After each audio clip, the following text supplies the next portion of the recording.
এই এই এই টান আসতে অত তাড়াতাড়ি টানলে তো ধরতে পারবে না।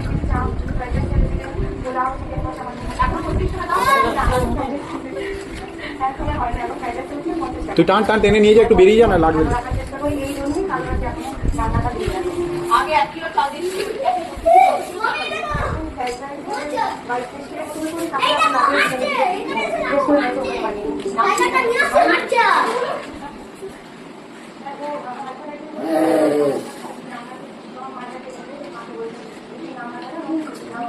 তুই করেন।